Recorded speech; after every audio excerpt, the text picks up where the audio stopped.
indifferent, especially where an attachment formerly existed. Alienation. I don't know if there's anything worse than seeing indifference in your child's eyes. Hearing it on the phone. Even fear, because fear is something that's instilled, but you can still heal that. You can bring something else to that.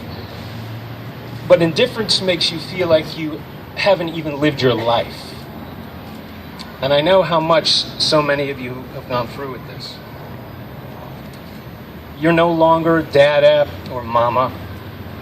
You know, that forever baby bond name. I mean, I always thought, we name our babies together, and then it gets to the point where you actually name yourself to your baby, and you always remember that one moment that's magic when they associate that, and the little finger goes and it's dada or it's mama.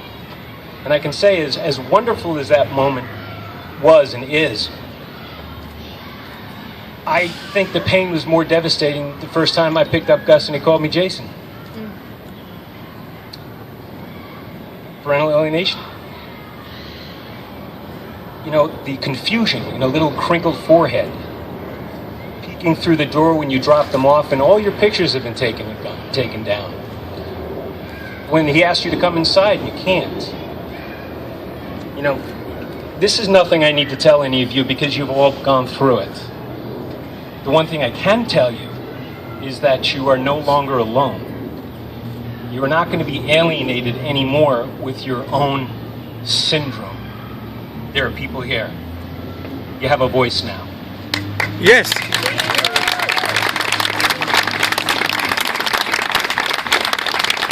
This voice is Stand Up for Gus, and it is the voice of the child.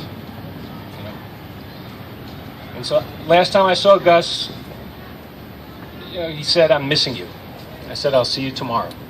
That was 61 weeks ago. And I'm missing him every moment. And I know all of you are. And there's people who have gone through 6 years of this, 10 years. And by the way, 10 years is bad, 10 days is horrendous. Missing. We're missing. But what we're not going to miss is today. What we're not going to miss is together we're going to take this opportunity and we're going to let these people know that this is not acceptable anymore. We are going to let them know. And we're going to go across to the courthouse and let them know that this is unacceptable behavior anymore. Yes.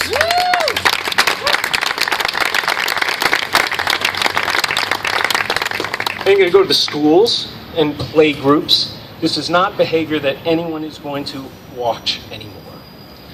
And I really believe this is an historic day today, April 25th, 2014.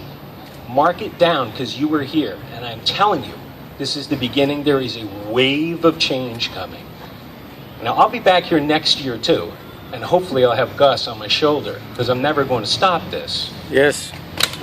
Yes.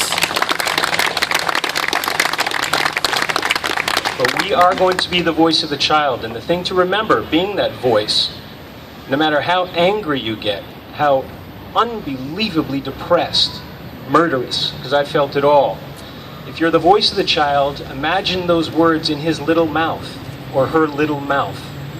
Imagine what they would taste like in that little mouth. Imagine the resonance of those words in their little chests. We have to have hope. We want to give them hope. They have enough toxicity. Can't give that. What's going to heal this whole thing is an immeasurable amount of love. Yes. Immeasurable amount of love. But love is not passive. Love is expansive.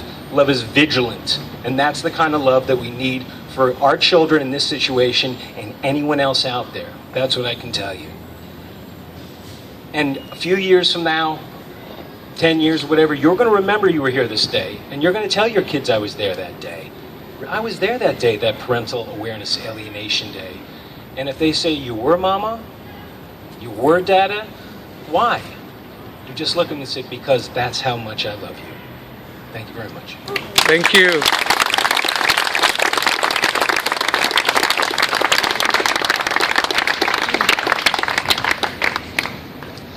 just wanted to say thank you. Thank you all for coming out. Unbelievable thanks. And go to Stand Up for Gus. Go to the website.